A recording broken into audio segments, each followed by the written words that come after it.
Բարև ձեզ, ռեկոնստրուկցիա զրույցների շարքն է եւ շարունակում ենք մեր զրույցները, մեր խոսակցությունները։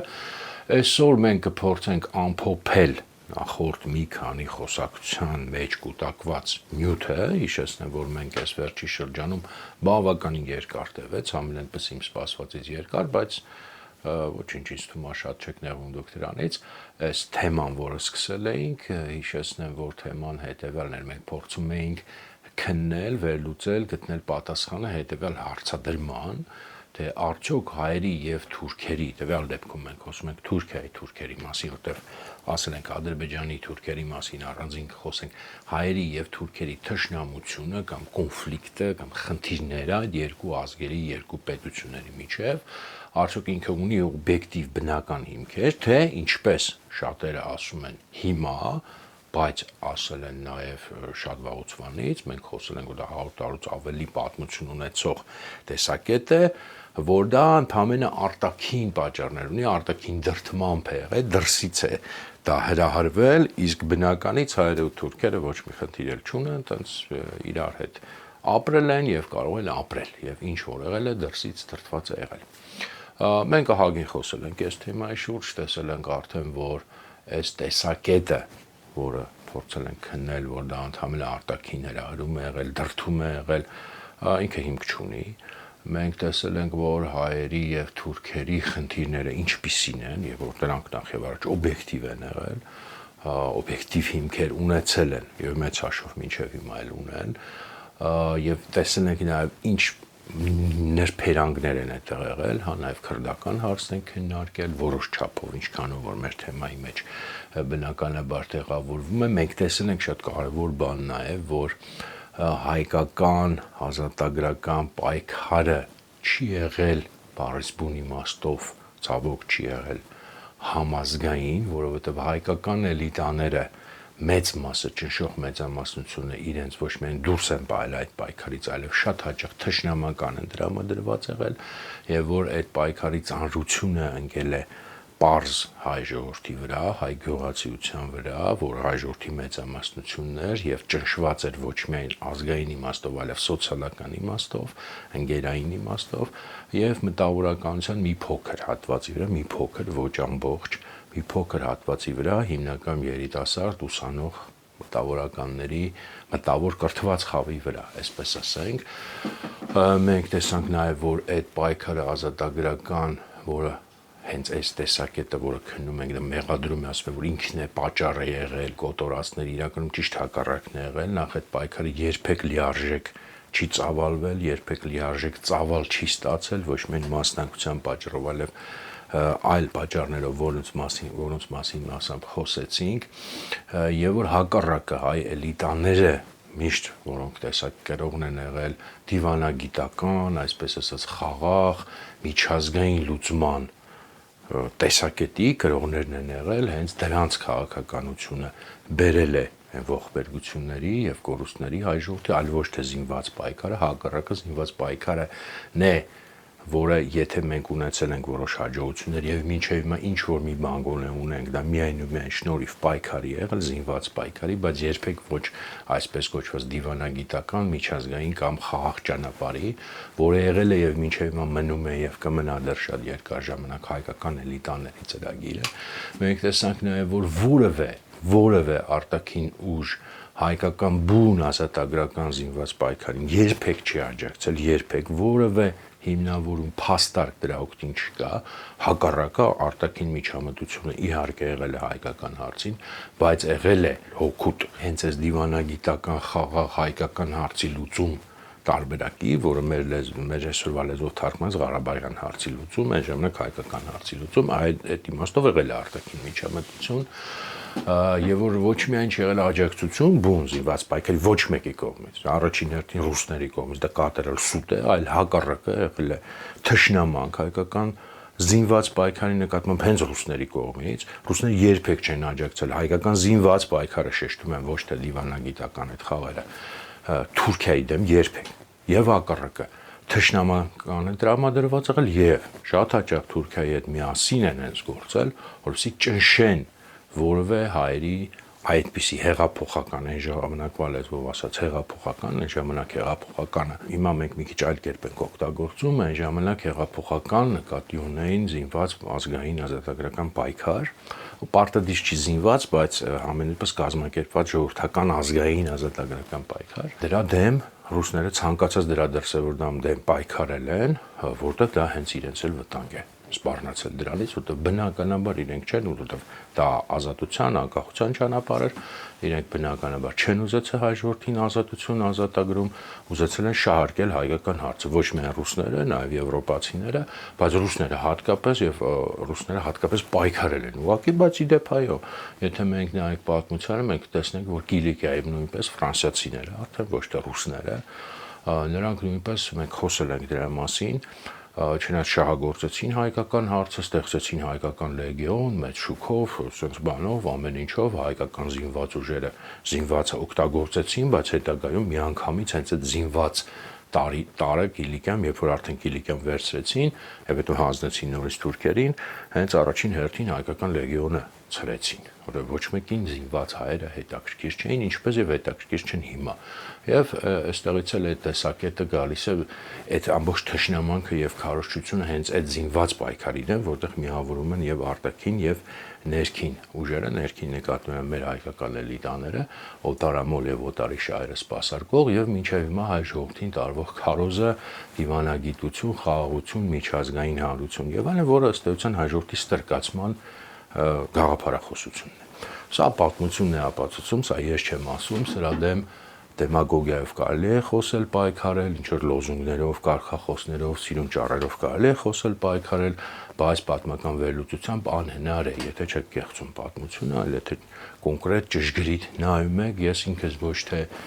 եկել եմ այս եզրակացության նախապես կողմնակալ տեսակետ ունենալով եւ փորձել եմ նաեւ այդ մյուս տեսակետը ստուգել, բայց ես եկել եմ վերջնական այս եզրակացության, գոնե կյանքիս այս փուլում վերջնականը իհարկե մի քիչ բան է, բայց կարծում եմ վերջնական հենց պատմական փաստերը քննելով, տեսնելով թե այս տեսակետներից որն է ճիշտ, վերլուծելով ոչ թե նախապես կարծիք պարտադրելով փաստերին։ Ես ուզում եմ ամփոփենք այս ամեն ինչը եւ հասկանանք ի վերջո։ Մենք տեսանք իհարկե շատ թռուցիկ անցանք այդ բոլոր կարևոր թեմաներով, բայց միևնույն է մենք նաեւ ռուս-թուրքական վանդակում շատ ենք խոսացել սրա մասին, որոշ չափով նաեւ մեր պայքարում։ Հիմա ես ուզում եմ եթե հասկանանք, լավ, իսկ այդ դեպքում ով եւ ինչու համար է այս քարոզչությունը, որի մասին հենց մենք ի սկզբանե այդ հարցադրումը դրեցինք, այդ քարոզչական թեզը, որ հայերի եւ թուրքերի միջև խնդիրը արհեստական է եւ դրթվել է դրսից բացարձակապես եւ ներքին հիմք չունի, ով եւ ինչպես է ի սկզբանե ստեղծել, օգտագործել, շահարկել եւ մինչեւ հիմա օգտագործում է եւ շահարկում է եւ ինչու համար, որն է դրա նպատակը։ Ես նշ չի, որ թշնամանքի կողմնակից եմ ժողովրդների միջև, թշնամանքի կողմնակից կամ հնարավոր չի լինել, դա կան օբյեկտիվ հանգամանքներ, կողմն այստեղ կողմ ու դեմով չի, բայց ընդհանրապես ես կողմնակից չեմ, ոչ էլ քարոզում եմ հայերի եւ թուրքերի միջև մշտական թշնամություն, նման բաներ ես տեսակետներ չունեմ, ինձ երբեք էլ տակրկիր չեն դրանք, հակառակը որպես անկախական փորձ որպես մարդ, որի համար անկախությունը եւ ազգայնականությունն են արժեք, ես համարում եմ, որ մշտական թշնամիներ ու բարեկամներ չպետք է լինեն, պետք է միշտ ըստ շահերի կողմնորոշվել ամեն տվյալ իրավիճակում, բայց մենք պետք է նաեւ հենց նույնիսկ հենց դրա համար պետք է օբյեկտիվ փաստերից ելնենք, այլ ոչ թե աղավաղենք մեր պատմությունը, մտածելով, որ եթե մենք մի կոնցեպցիան գլխի վայր շուռ տանք պլյուսն ու մինուսը կստանանք ճշմարտություն, չէ, դրա մասին ենք խոսել։ Ուրեմն հիմա նորից վերադառնալով այս գլխավոր հարցին, ով եւ ինչի համար է սա ստեղծել, օգտագործել եւ մինչեւ հիմա օգտագործում եւ շահարկում է, եւ հատկապես հիմա գիտեք դա ակտուալիզացվել է, դե պարզ է, նախ եւ առաջ թուրքերը, այդ ինքնին պարզ է, հա, եւ մենք սկզբից էլ անընդհատ դա շեշտում ենք, ասում ենք հիմա մարդիկ եթե փորձում են այսպես կոչված մեր պատմության, այսպես ասած, ռուսական կամ սովետական կոնցեպտ, սովետական չի իրական մենք տեսնենք, ռուսական, իրենց պատկերացմամբ ռուսական կոնցեպցիան փոխարինել թուրքականով եւ անունը դնել անկախություն, դա աբսուրդ է։ Անկախությունը հայկականն է, թուրքականը կամ ռուսականը կամ ֆրանսիականը կամ զիմբաբվեականը չի կարող լինել մեր համար անկախություն։ Բայց թուրքերի այս մասով շատ բան չկա ասելու, պարզ է, որ թուրքական պետությունը, ինչպես այն ժամանակ այնպես էլ հիմա պետք է ասի, որ հայերի, այդ ոչ միայն հայերի, ցանկացած ժողովրդի ապստամբությունը, իսկ Օսմանյան կայսրության դեմ ըստություն բոլոր հպատակ ժողովուրդներն են ապստամբել ուշ թե շուտ, բացի նույնիսկ քրդերը ճիշտ է շատ ուշացմամբ, որ ամենաբանն էին, բոլորն էլ ապստամբել են, բոլորն էլ մեծ հաշվով ազատագրվել են, կարելի ասել, բացի հայերից ու հիմա քրդերից, դե պարզ որ չէին ասելու, իրանք վատ էին ապրում, լավ էին անում, մեր դեմ ապստամբում էին, մենք վատն ենք։ Դες բնականաբար չեն ասելու, բնականաբար ասելու են, այդտեղ ոչ մի հիմք չկա, շատ էլ լավ ապրում էին, մենք բարեկամ ենք, խաշխաշլամա խորոված էինք միասին ուտում, բաստուրմա էինք, սարքում տոլմա էինք, փաթաթում, եկան չար օտարները, եվրոպացիք, նայած հանգամանք կարան ասեն մեկ ռուսների անունը շեշտեր, մեկ եվրոպացիների, նայած ընթացիկ քաղաքական իրավիճակ, այդ չար սատանեկը խառնեցին մեզ ու հայերին, մեզ ու մնացածին, մեզ ու հույներին, մեզ ու չգիտեմ սերբերին, բայց տվյալ դեպքում հատկապես հայերին, դրա համար էլ այս ամեն ինչը ստացվեց, այս անախորժ դեպքերը տեղի ունեցան, երկու կողմից էլ զոհեր եղան, բայց ոչ մենք ենք մեղավոր, ոչ էլ հայերն են մեծ հաշվով մեղավոր, հայերը մեղավոր են այնքանում, որ ընկան ուրիշների խելքին, բայց որ չի ընկել հենա մինչև հիմա Ստամբուլում լավ ապրում։ Պարզ է որ սա պետք է լինի թուրքական տեսակետը, պարզ է որ այլ տեսակետ սпасելի չի եւ բոլոր այն ուտոպիստական հույսերը, որ մի օր Թուրքիան կճանաչի ցեղասպանություն եւ այլն, պետք է ուղղակի իսպար վերացնել, վառել, գցել աղբանոց նման բան երբեք չի լինելու, ասենք դա կարա մենակ մի դեպքում լինի, եթե դուք մտնեք Անկարա եւ չգիտեմ Թուրքիային վերջնեք ամենապես ոչնչացնեք, ծնկի բերեք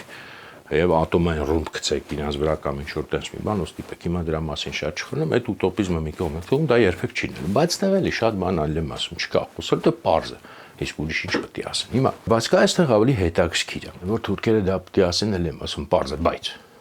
թվում է թե օրինակ մենք այն սկզբից ասում ենք, չէ՞, ասում ենք դա ռուսական տեսակետը փոխարինել թուրքականով։ Եվ թվում է որ ռուսները գոնե այսպես չպետք է ասեն։ Որովհետև ռուսներին ինչ, որ հայերը պայքարել են Օսմանյան կայսրության դեմ, հակառակը չէ, ասում են դա հենց ռուսներն է սարքել են եւ ռուսներին դա ձեռնտու էր, բայց եկեք տեսնենք թե ռուսական քարոզչությունը իրականում իր պատմության մեծ մասում ինչ է ասել, ոչ թե առանձին հատվածներում, երբ որ Թուրքիայի հետ որոշակի խնդիրներ ունեցել։ Իսկ ռուսական քարոզչությունը նախ բոլշևիկյան, բայց շեշտեմ ոչ միայն բոլշևիկյան, կտեսնենք որ ոչ միայն բոլշևիկյան, բայց սկսենք բոլշևիկներից, ինքը հենց այդ նույն տեսակետի կրողն է եղել, որ հայերի պայքարը Թուրքիայի դեմ, ոչ թե Ռուսաստանի դեմ, Թուրքիայի դեմ դրդված եղել չար ուժերի կողմից, հատկապես չար Անգլիա, գիտեք, ռուսների մոտ ամեն ինչը հիմնականում բրիտանացիներն են ստեղծում։ Անդրադառնանք մի հատ բոլշևիկների տեսակետին, խոսքը իհարկե վաղ շրջանի մասին է, սովետական միության գոյության 1920-ական, 1940-ականների մասին է։ Սա շատ կարևոր է շեշտել, որովհետև մենք գիտենք հետո փոխվում է, երբ որ Թուրքիայի հետ հարաբերությունները փոխվում են սովետական միության 60-ականներին, 80-ականներին արդեն փոխվում է նաև որոշակի իմաստով տեսակետը եւ մեր այսօրվա իմաստունները ասում են այ մենք սովետական տեսակետի դեմ ենք պայքարում նկատի ունենալով 60-ական 80-ականներին, բայց մենք նկատի չեն ունենում, որ սովետական միության գոյության ավելի մեծ փուլում 1920-ական 40-ականներին շեշտված, բայց մինչև 60-ականներին այսպես անցումային փուլով ճիշտ հակառակ տեսակետն է գերակայել եւ հենց իրենց տեսակետն է, ինչ որ իրենք հիմա որպես նոր են ներկայացնում, իրականում այդ բուն իսկական բոլշևիկյան տեսակետն է, այն ինչ որ նշդե ասում էր թերքաբոլշևիզմ, ուրեմն ինչ էին ասում ռուս բոլշևիկները եւ հայ բոլշևիկները։ Բնականաբար ռուս բոլշևիկների գլխավորությամբ, որտեղ քաղաքականությունը ռուսական էր, իսկ հայ բոլշևիկները ընդհանրապես դրա կարգին, այսպես ասած, լծված, հենց բոլշևիկյան ժարգոնով եթե փորձենք արտահայտվել, իրենք են սիրում տենց բաներ խոսել, իմպերիալիզմի կարգին լծված բան, ռուսական կարգին լծված։ Հիմա իրենք ասում էին, որ ընդհանրապես հայկական այդ պայքարը ազատագրական, ինքը իմպերիալիստական իրենց այդ լեզվով ասած, պետությունների կողմից դրդված, հրահրված պայքար է Օսմանյան կայսրության դեմ եւ հետո քեմալական Թուրքիայի դեմ, իհարկե իրենք այդտեղ քանի որ բոլշևիկները արտոնություն ունեին նաև այսպես ասած արտոնություն ունեին իրենց գաղափարախոսության համաձայն նաև ցարական Ռուսաստանին քննադատել, ասում էին այո նաև ցարական Ռուսաստանի կողմից դրդված հրահրված է եղել, բայց հատկապես անգլիական իմպերիալիզմի կողմից է դրդված եղել, շեշտը գնալով ավելի շատ դեպի այդ անգլիական իմպերիալիզմն էր գնում, որոշ չափով նաև ֆրանսիական, հասկանում եք իրենց լեզվով ասում այդ իմպերիալիզմը Իսկ ինչ վերաբերում է օրինակ 1918-20 թվականի դեպքերին, դա արդեն մաքուր հենց անգլիական իմպերիալիզմն էր, որը եւ Հայաստանն էլ իմպերիալիստական Հայաստան է, հենց այդպես էլ ասում էին իմպերիալիստական Հայաստանը, ուրեմն խեղճուկրակ փոքրիկ այդ ժողովուրդը ուրեմն եղեռնի ենթարկված, դա իմպերիալիստական էր, ուրեմն ինքը ըստ էության ագրեսիա էր, իմպերիալիստական հավակնություններ ուներ Թուրքիայի տարածքի նկատմամբ, սա պաշտոնական տեսակետներ է, թվում Հայաստանում ժողովուրդ ջան, սովետական Հայաստանում 1920-ական, 40-ական թվերին, սա ես ինչ որ հեքիաթ չեմ պատմում, իմպերիալիստական Հայաստանը, Հայաստանում էր նաև պաշտոնական տեսակետ շեշտում եմ, իմպերիալիստական հավակնություններ ունենալով Թուրքիայի տարածքի նկատմամբ, որը Թուրքիան էլ այդ պահին ինքը մղում էր ազատագրական պայքար իմպերիալիզմի դեմ, այդպես ճնշված ժողովուրդ էր, գաղութային չեմ չափազանցնում, հենց այդ բառերով ոչ մի կաթիլ չեմ չափազանցնում, ուրեմն որպես նաև իմպերիալիզմի գործակալներ եւ իրենք էլ իմպերիալիստներ, հայերը կամ դե իրանց ասելով դաշնակները, բայց դա տվյալ դեպքում դաշնակ հնչակ կապ չունի հայերի մասին է խոսքը։ Այդ ագրեսիան Թուրքիայի նկատմամբ ուրեմն գործադրում են այդ անիմաստ հավակնությունները Թուրքիայի տարածքի նկատմամբ, բայց շնորհիվ իհարկե նույնպես իմպերիալիզմի դեմ պայքարող բոլշևիկների, քաջ բոլշևիկների, ռուս եւ հայ, իմպերիալիստական ծրագիրը տապալվում է, թուրքական ազատագրական պայքարը դրանց օգնությամբ հաղթում է, ինչպես եւ եղել է իրականում, իրենք չեն խափում, հենց այդ օգնությամբ էլ հաղթել է։ Եվ ուրեմն դրանից հետո արդեն հայերի եւ թուրքերի միջեւ ոչ մի խնդիր չկա, այսինքն խաղաղություն է, ավելի բարեկամ ժողովուրդներ են, շնորհիվ այդ բոլշևիկյան օգնության, այդ իմպերիալիստական նկարտումները հայերը դրանցից հրաժարվել են, այսպես ասած իրական Հայաստան են կառուցել 29000 քառակուսի կիլոմետրի վրա եւ երջանիկ ու լավ խաղաղ ապրում են բոլոր ժողովուրդների հետ, այդ թվում Թուրքիայի եղբայրական ժողովրդի հետ։ Սա պաշտոնական տեսակետն էր սովետական, շատ երկար էլ եմ ասում տարիներ, հենց բուն իսկական սովետական տեսակետը դա էր, դա շատ դանդաղ սկսեց փոխվել 40-ականներից, երբ որ Թուրքիայի այդ խնդիրները առաջացան եւ միայն 60-ականներին էլի, բայց փոխվել, այստեղ մենք պետք է հասկանանք հարաբերական փոխվեց։ Շեշտադրումներ կարևոր փոխվեցին, բայց իրականում լիքը բաներ նույնը մնաց,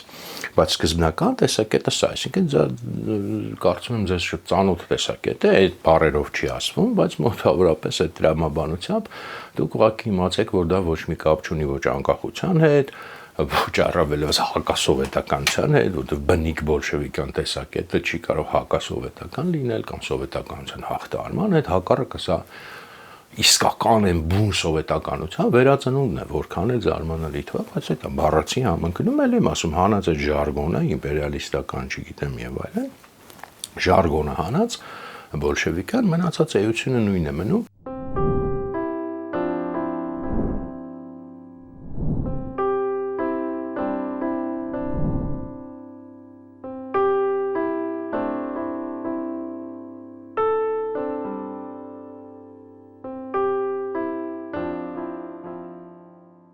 Կար որոշակի ամեն դեպքում ես ասի, որ սա սովետական Հայաստանում պաշտոնական տեսակետն էր, բայց հենց հայ բոլշևիկների մեջ կար որոշակի թեթև մեղմ ընդհատակյա չէ, բայց ասենք մեղմացման, մեղմ դիմադրության փորձ, որը հատկապես այն բոլշևիկները ես ասել եմ երևի, չգիտեմ, որևէ հաղորդումներից կարծեմ ռուս-թուրքական վանդակում շատ թռուցիկ եմ անդրադարձել այդ թեմային, բայց հայ բոլշևիկների միջև սկզբնական շրջանում տարբեր ֆրակցիաներ կային, տարբեր տեղերից էին եկել, հատկապես մի քիչ ավելի այսպես ազգային ֆրակցիան, որը հիմնականում պայմանական հիմա ասենք Միասնիկյանի խումբն էր, որը ջախջախվեց 20-ականների վերջում, իշխանությունից զրկվեց, աքսորվեցին եւ այլն, դրանք ի սկզբանե բոլշևիկներ չեն եղել, ես ասել եմ անկախ սոցիալ-դեմոկրատական հայկական կազմակերպություններից են եկել, այսպես կոչված սպეციფիկներից, այդտեղ Աշոտներ, Հովհաննիսյան, Մռավյաններ, ուրիշներն էին, իրենք փորձում էին սա մի քիչ մեղմել, ընդհանուր կոնցեպցիայից դուրս չէին գալիս, չպատկերացնեք հանկարծ տենց ազգային տղերք էին, չէ, բայց մի փոքր փորձում էին մեղմել եւ այդտեղ եթե սովետական ժարգոնը ես դες փորձեմ բացատրել, որտեղ փառքաստու շատերը դա մոռացել են հիմա, պետք է չի հիշել, բայց որ այտենց ասած բախտը վիճակվել է տարիներին ապրել, կհիշի։ Այնտեղ կային sense տարբերություններ նուրբ իրանց բանով, էլի մանր բուրժուական եւ խոշոր բուրժուական։ Երկուսն էլ վատ էին, որտեղ բուրժուական էին, բայց մանրը մի քիչ ավելի լավն էր, ավելի արդարացնող էր։ խոշոր միանշանակ վատներ, բայց մանր բուրժուականը նայած իրավիճակ կարող էր, ասենք, ժամանակավորապես դրական գնահատվել։ Հիմա այս Միասնիկյանեն, Աշոտը Հովհաննիսյանը, մյուսները փորձում էին ասել, որ հայերի պայքարը այդուհանդերձ մանր բուրժուական պայքար էր, այսինքն մի քիչ լավն էր, մի քիչ։ Էլի էությամբ ճիշտ չէր, բայց գոնե որոշակի արդարացում ուներ սովետական ժարգոնի տեսակետից։ Բայց իհարկե նրանց դա չթույլատրվեց, ընդ որում խոսքը ոչ միայն 18-20 թվականի մասին, ընդհանրապես հայկական ազատագրական պայքարը Օսմանյան կայսրության դեմ, Քեմալին դեռ մի կողմ թողած։ Ասացին, չէ, դուք սխալ եք ասում, սա մանր բուրժուական չէր, խոշոր բուրժուազիային էր, այսինքն լրիվ խաչ քաշվեց այդ շարժման վրա, դա նշանակում էր սովետական ժարգոնով միանշանակ բացասական, շատ վատ բան։ Մանր բուրժուական էլ եմ ասում, այնց 50-50 մի քիչ կամ 50-50 չէ, 25-75, 75 վատ, 25 լավ, բայց խոշոր բուրժուական նշանակում է խաչ քաշվեց եւ արգելվեց, դա ջախջախվեց, այսպես ասած, այդ տեսակետը, այդ մարդկանց ջախջախվեց, որն է, այդ մարդկանց աքսորեցին, ստիպեցին հրաժարվել, հետո ամբողջ կյանք նույն Աշոտ Հովհաննիսյանն երդվում էին, որ չէ, մենք սխալվել ենք, խոշոր բուրժուական էր, միանշանակ ռեակցիոներ եւ այլն, եւ հետո այնտեղ մի հատ էլի տարբերություն կային էլի Լենինի մցրած տենց դեմագոգիկ տարբերություններ, որ կան պրոգրեսիվ նացիոնալիստական շարժումներ, նացիոնալիզմ պրոգրեսիվ եւ ռեակցիոն։ Դե բնական է այդտեղ ուղղակի այդ խնդիրներն էր, որ ինչ որ բոլշևիկներին լավ էր այդ պրոգրեսիվ նացիոնալիզմը, ինչ որ վատ էր, ասենք ինչ որ իրենց շահերին դեմ էին համարում, ասում էին դեսա ռեակցիոն նացիոնալիզմ է, դրա համար ասենք, չգիտեմ, օրինակ Քեմալը համարվում էր պրոգրեսիվ նացիոնալիզմ, այսինքն հարաբերական լավ, կամ չգիտեմ, Հնդկաստանում են Գանդիի պայքարը պրոգրեսիվ էր, կամ Չինաստանում Սուն Յաթսենն այն ժամանակ Գոմինդանը թե Հոմինդանը, անկեղծ ասած չիմա կարող սխալ հիշեմ, ռուսները Գոմինդան են ասում, կարծես թե Գոմինդանը հենց, դրանք էլ էին պրոգրեսիվ, բայց հայերինը օրինակ ռեակցիոներ, այնտեղ չգիտեմ, այլ ժողովուրդներին, որոնք սովետի հետ խնդիր ունեն, ռեակցիոներ, ասենք, հա։ Հիմա հայերինը, այո, հռչակվեց ուրեմն ոչ միայն խոշոր բուրժուական, որը շատ վատ բան էր, այլև ռեակցիոն, հայերի պայքարը, զինված պայքար է, հենց Օսմանյան սրա մասին է խոսքը, հա, հիշենք միշտ, այդ դիվանագիտական խաղերը չեն, չնայած տվյալ դեպքում սովետի տեսակետից դա էլ այդքան լավ բան չէր, բայց զինված պայքարն է հենց, եւ շովինիստական ավելի ռասիստական, հենց տենց է գնում էին, ռասիստական տեսակետ, ռասիստական, ասում ինչ աբսուրդ, բայց դա ձախ մտածողությունը տենց աբսուրդների մեջ հեշտ է գնում, գիտեք, մեր ժամանակներում էլ պակասը չկա նման, ասենք, աբսուրդ բաների, ոնց որ ընդհանրացումների կամ կլիշեների, եւ նույնիսկ այդ տարիներին, եթե նայեք գրականության մեջ, ցեղասպանության բառի մասին չեմ ասում, ճիշտ է, միջազգային տերմինոլոգիայի մեջ էլ դա չկար, բայց ընդհանրապես այդ դեպքերի հիշատակումը շատ չէր, նույնիսկ գրականության մեջ, ասենք, ես այդ օրինակները կարծեմ բերել եմ, օրինակ Թոթովեցի վեպում կարակ նայեք, կյանքը հին հռոմեական ճանապարհի վրա, ըստ էության լրիվ փոխաբերական ինչ որ ակնարկներով է խոսվում, ասենք, չկա ըստ էության չեն արգելքի տակ եղել նույնիսկ այդ թեման, այսինքն բացարձակ թշնամանք է եղել հայկական ցանկացած նույնիսկ ողբերգության նկատմամբ էլ չեմ ասում պայքարի։ Սա է բոլշևիկյան իրական տեսակետը, ոչ թե այն ինչ որ հետո եղավ եւ որ հիմա ներկայացում են որպես սովետական, եւ բնականաբար ոչ միայն դա քարոզում էր, այլ պատվիրվում էր, որ այնպես ստացվի, որ ոչ միայն այսպես ակնհայտ բոլշևիկները դա ասենք դատապարտեն եւ ցույց տան, որ դա արտաքինից դրթված պայքար էր եւ բերեց միայն ողբերգության հայ ժողովրդի, այլև այնպես ձեր ձևակերպում, որպեսզի դա նաեւ ասվի ոչ բոլշևիկների լեզվով եւ բերանով եւ օրինակի համար հենց Լեոյի այդ հայտնի գիրքը անցյալից, որ շատ մեր հիմա մարդիկ շատերը տենց ասում են, բան Լեոյի անցյալիցը, բայց դուք մոռանում եք, որ դա չեկայի փողերով, այսինքն այն ժամանակ KGB չէր, չեկայր, պատվերով, ըստ էության մարդուն ես հիմա չեմ ուզում ոչ մի բան անեմ, բայց ինքը բավականին լավ, միջին լավ պատմաբան էր, բայց ասենք մարդը պատվերով գործ արել։ Հա ճիշտ է, շատ վատ առողջական վիճակում, ամրակուրացած։ Ես չեմ ուզում ոչ մեկին մեղադրեմ։ Այլ կարող է տարբերակ չուներ, բայց դա պատվերով գործ է, այսինքն դուք պետք է հասկանաք, երբ որ մարդիկ մանավանդ կան մարդիկ, որ չգիտեմ, ասենք համարում են, որ իրանք անկախության կողմնակից են կամ բան եւ նման գրքերի վրա հաղում են, պետք է հասկանաք դա այդ գիրքը ինչի համար է գրվել։ Եվ ինչի է Լեոն հենց նախկին հայ լիբերալ այտենց հեշտությամբ այդ պատվերի մեջ մտնել, որտեղ ես ասել եմ, իրենք բոլորը հայ լիբերալներ, հայ պահպանողականներ, հայ բոլշևիկներ մեկ էին իրենց թշնամանքի մեջ մեր զինված պայքարի նկատմամբ։ Եվ ինքը այդ անցյալում էլի այդ գրքում ոնց են իրենք ամճշմարտության հատիկները վերցնում են, իրականությունը աղավաղում են այնպես, որ տպավորություն ստեղծի, որ դա ոչ թե իրանց այդ դիվանագիտություն, խաղաղություն, միջազգային լուծումներ բերել կործանումների, այլ իբր զինված պայքարը խառնում են այնպես, որ մարդը չհասկանա եւ այնտեղ Նալբանդյանի կերպարն է շատ վատ ձևով ներկայացված։ Էս էլ է կարեւոր։ Հեսա կասեմ ինչի, եւ ըստ էության պատվիրվում էր կամ հեգնանքի էր ենթարկում, ոնց որ էլի ձեր մեր բոլորի սիրած Չարենցի երկիր նայերում, էլի այդ երկիր նայերին մինչեւ հիմա տենց Աստված ասում էր, բայց մտածել եք երբևէ ինչ է այդտեղ գրած, ինչ է այդտեղ հեգնվում, հայկականն է այդտեղ հեգնվում, այդտեղ կուսակցականը չի հեգնվում, չնայած ես օրինակ ունեմ շատ մոտիկ ընկերներ, որոնք ասում են, որ երկիր նայերին լրիվ սխալ ենք մենք հասկանում, որ այդտեղ իրականում հեգնանքի տակ կա Չարենցի էլի փոխաբերության, այլաբերության փորձը, այլաբանության փորձը, որ իրականում ողբերգություն կա այդտեղ։ Ես չգիտեմ, միգուցե ես գիտեմ, որ այդ իմ շատ մոտ ընկերները հենց այս խոսքերից չեն համաձայնվի, բայց ես չեմ վերցում, ես չգիտեմ, միգուցե իրենք ճիշտ են, բայց ընկալումը է դա Չարենցի գործի եւ ես չեմ կարծում, որ այտենց մենք նույնիսկ չենք դրել այտենց հարցերը քննարկման։ Ասենք ոնց բան տեղի չունեց, սովետը փլուզվել է, մենք ոնց մնացել է այդ երկիրներին շատ լավ բան, այտենց էլ փլուզ, բայց ոնց ենք շատ լավ բան, ինքը առնվազն շատ մեծ հարցերի բանա տեղիք է տալիս։ Սա ոչ մի կուսակցության հարց չի, ոչ մի անցյալի հարց չի, սա մեր անկախության հարցն է մինչև հիմա։ Մենք դրան դեռ կանրադառնանք, ինչու եմ ես այտենց պնդում, հա։ Մյուս կարևոր բանը, ես չգիտեմ ժամանակ դեռ կա, կարծում եմ այսօր, կասեն այդ այլի բոլշևիկները բանդե դրանք ուրիշին, բայց այդ ռուսական տեսակետը չէր, ցարական Ռուսաստանն էլ մանավանդ քննադատում էին, ոչ ինչպեսի մենք շատ անգամ տեսել ենք, շատ անգամ ցույց ենք տվել, որ սա այո արտաքուստ բոլշևիկյան միայն, բայց իրականում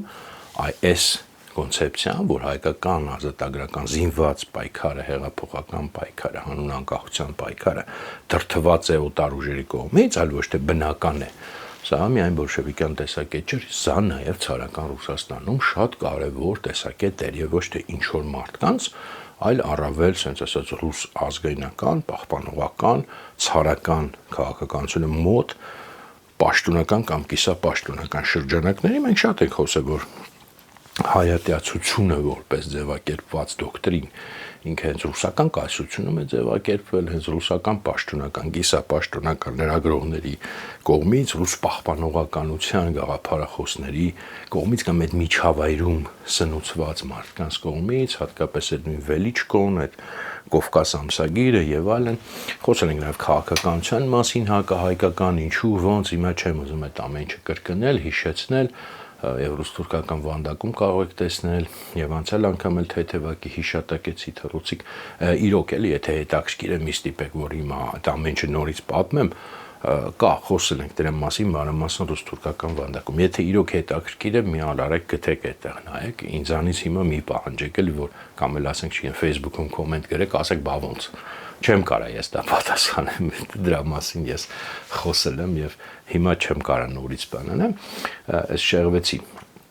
եւ այդ ուրեմն այդ կոնցեպցիայի մեջ հակահայկական Վելիչկո եւ այլն որ հիշատակեցի եւ այդ հայկահայկական քաղաքականության կոնցեպցիայի մեջ որը հատկապես 19-րդ դարի վերջ 20-րդ դարի սկիզբ ռուսական կայսրությունում գերակայող էր կար մի կարևոր շեշտ, որ հայկական ազատագրական պայքարը անգլիացիների կողմից դրդված, հոնիված մասոնների եւ անգլիացիների կողմից, այսպես ասած, դրդված պայքար է, հասկանում եք, այսինքն տեսեք ցարական Ռուսաստան, սովետական Ռուսաստան, իրար ալտող, իրար չսիրող, իրար թշնամի, բայց մեծաշով նույնն են ասում Նրանք էլ էին ասում բրիտանական իմպերիալիզմ, սրանք էլ էին ասում անգլիացիներն են ստեղծել հայկական պայքարը։ Սա պատահական չի, մենք միշտ տեսել ենք, որ չնայած այդ բոլոր հեղափոխական վայրիվերումների, կայսրությունների քաղաքականությունը մեծաշու ֆունդամենտում նույնն է մնում, երբ որ մեզ այսօր ասում են, այ դա ռուսներն են օրինել Տեսեք, ռուսները իրենք են ասում, որ հայկական պայքարը հորինած է։ Դա իրենց տեսակետն է, հենց իրենցն է։ Եվ երբ որ այսօր ծիծաղելիորեն, այսինքն ծիծաղելի է, երբ որ այս ամեն ինչի իմանում ես, մարդիկ դուրս են գալիս, իրենց թվում են ռուսների դեմ են պայքարում, ռուսական կոնցեպցիաներում, ռուսական տարբեր են ամենաէժան ուրեմն բաներում ասենց թխած կոնցեպցիաներ են վերցնում KGB-ում, ցարական օխրանկայում, այդ բան վերցնում են որպես հայկական, անկախական, հակառուսական բան են ներկայացնում, չիմանալով թե որտեղից են իրենք դա վերցրել բոլշևիկներից ու ցարական ռուսներից, որ հայկական պայքարը Թուրքիայի դեմ իրականում բնական չի, արհեստական ներմուծված է դրսի ուժերի կողմից, դա հենց ռուսներն են քարոզել թուրքերից ոչ պակաս ակտիվ տասնամյակներով տարբեր ձևի ռուսներ, ցարական Ռուսաստան, բոլշևիկյան Ռուսաստան, հասկանում եք ինչի մասին է խոսքը, ոչ մենք քարոզեն։ Նայեք քաղաքականությունը, ես ասել եմ, միայն դա քարոզը չի, քաղաքականությունը եւ ճակատագրերը եւ հատկապես Նալբանդյանին ես հիշատակեցի, որի Լեոն փորձում է հենց սևացնել եւ էլի այդ ակնարկներով, որ մութ ինչ որ ուժեր են հետևում կանգնած եղել, տեսեք, ով ասես մեծ հաշվով ցարական Ռուսաստանում էլ հենց հայերից, այդ հայտնի հայերից ազատականներ, լիբերալներ, դեմոկրատիայի կողմնակիցներ, չգիտեմ, պահպանողականներ, տոդ նույնիսկ սոցիալիստներ, որ ասեմ, տենց հայ բոլշևիկները եսիմ ինչ հալածանքների ենթարկվեց ցարական Ռուսաստանում, այնքանով որքանով էլի, հա, որ շատ են համահանել, ասենք, բանկ են թալանել կամ եսին փողոցներում կրակել են, հալածանքների ենթարկվել կամ ընդհատակակալ, բայց այնց եսիմ ինչ հալածանքներ չէ։ Բայց տեսեք, օրինակ Նալբանդյանի ճակատագիրը այն հայերից է, որին ըստ էության ցարական Ռուսաստանը սպանեց։ Ճիշտ է, բառից բուն իմաստով չսպանեց, բայց բանտարկեցին, աքսորեցին, բանտից դուրս թողեցին արդեն առողջությունը լրիվ մաշված, այդ մարդը դուրս եկավ մահացավ։ Այսինքն ըստ էության եւ թշնամական ինչ վերաբերմունք կար, առաջին հայացքից մենք նայենք ասենք, բայց ինչ էր այդ մարդը անում, որ օրինակ իր այսպես ասած գործընկեր Ստեփանոս Նազարյանը շատ բուրըն գործունեություն էր հասարակական ծավալում, ազատական էր ինքը, նես չէր, որ ես ինչ մի ցարական sense բանի դիկտատուրայի կողմնակից էր, ամբողջ կյանք առոք-փառոք ապրեց, Գրիգոր Արծրունի նորմալ ապրեց, շատ-շատերը։ Բայց Նալբանդյանի պես մարդուն չներեցին, տեսեք ում չեն ներում։ Մարդ, որը միակն էր իր սերնդի մեջ, որը քարոզեց զինված պայքար Օսմանյան կայսրության դեմ, ինքը չի ասել ռուսների դեմ։ Տեսեք, զարմանալի է, ինչ են ռուսները մարդուն ըստ էության ձերբակալում, աքսորում, վերջո սպանում, որը չի ասել ռուսների դեմ մենք կռվենք։ Բաց տենց բան չի ասել ամենեն, բայց ոչ էլ ինչ որ միտեղ գախնի թակուն տենց բան գրած ունի։ Թուրքիայի դեմ էր պայքար էր քարոզում, զինված, ոչ թե դիվանագիտություն, խաղաղություն, ինքը առաջինն էր, որ ասես պետք է մեր ուժերով կռվենք։ Եվ ռուսները այդ մարդուն ոչնչացրեցին, հարց տվեք ինչու։ Եվ բոլոր նման մարդիկ միշտ չի որ այդ ճակատագրի են արժանացել, որտեղ միշտ չի որ ռուսները կարացել են իրենց ճարել։ Բայց ի վերջո մինչև Նժդեի ճակատագիր նույն սցենարն է։ Բայց ով որ քարոզել է, ասել է դիվանագիտություն, չգիտեմ, եւ այլն հայկական հարցի լուծում, նա ոչ մի բան չի եղել։ Առավելևս այն մնացածներին, բոլորը առոք-փառոք ապրել են։ Մարդիկ միայն այն հայերը, որոնք ինչու, որովհետև շատ պարզ է, որտեղ դա նշանակում է անկախություն, իրական անկախություն է տեղը։ Այ իրական անկախությունը արդեն թշնամություն է։ Կայսրության դեմ թշնամություն եւ կայսրությունը մեզանից շատ ավելի լավ գիտի ով է իրան թշնամին եւ այն սովորական հայ գեղեցկական տենց քաղաքական մտածողության տեսակից անհասկանալի բաներ է անում, իրական շատ պարզ բաներ է անում։ Ինքը բռնում է սաղմի մեջ, որտեղ տեսնում է, որ մեկը պայքար է քարոզում, այսինքն իրական ազատություն, իրական անկախություն ոչնչացնում է նրան։ Սա էլ ձեզ ապացույց, երբ որ ես ինչ եմ ես բոլոր նաև մանրամասն սենց ասում ես օրինակները, որովհետև ձեզ անընդհատ հիմա հակառակ մտածողությունն են քարոզելու, այս մոտակա տարիները հետ է լինելու ժողովուրդ ջան։ Բայց դուք իմացեք իրա, եւ այդ ամեն ինչը քողարկելու են, սենց փաթաթելու են, ասում են ռուսների դեմ, հանուն անկախության եւ այլն, դուք իրականությունը որպեսի իմանաք եւ իրականությունը ավելի խորը նայեք, հասկանաք, որն է իրականը, իրականությունը, ոչ թե կոնֆետի թուղթը, որ ձեզ ներկայացնելու են, որ հետո չզարմանաք ոնց եղավ, ինչ եղավ։ Պետք է նաեւ հասկանանք այդ հարցը, ես տվեցի ով էր տարածում, բայց ինչի համար հարցը մինչև վերջ չբացեցինք, մասամբ բացենք ինչ հետևանքներ է ստացվում, շատ կարևոր է, որ այս ամբողջ քարոզչությունը պատահական բան չի, չէ՞ որ դա մեր գիտակցության վրա ազդելու միջոց է, մեր գիտակցությունը ձևավորելու միջոց է, մենք պետք է հասկանանք, թե ոչ թե մակերեսում միայն, այլ ենթաշերտերով, ենթատեքստով ինչ է, ինչ գաղափարախոսություն են ձևավորում, ինչ աշխարհայացք է ձևավորում եւ ինչ կարգավիճակով է ուզում, որ մենք ապրենք։ Այս սրա մասին մենք մյուս անգամ կխոսանք որպես այս թեմայի երևի թե հուսամ վերջնական ամփոփում, որտեղ ուզում եմ ասենք առաջարկել, մենք դեռ պետք է Ադրբեջանի թուրքերից է խոսանք։ Շատ, sense ոնց որ այս մեր դեկոնստրուկցիայի մեջ մի հատ առանձին sense բան շարք ստացվեց, ենթաշարք ստացվեց, բայց լավ, քանի որ սկսել ենք կտանենք առաջ, ես մի քիչ այլ կերպ եմ պատկերացրել, բայց կտանենք առաջ ոչինչ։ Այսքան է այսօր, կհանդիպենք։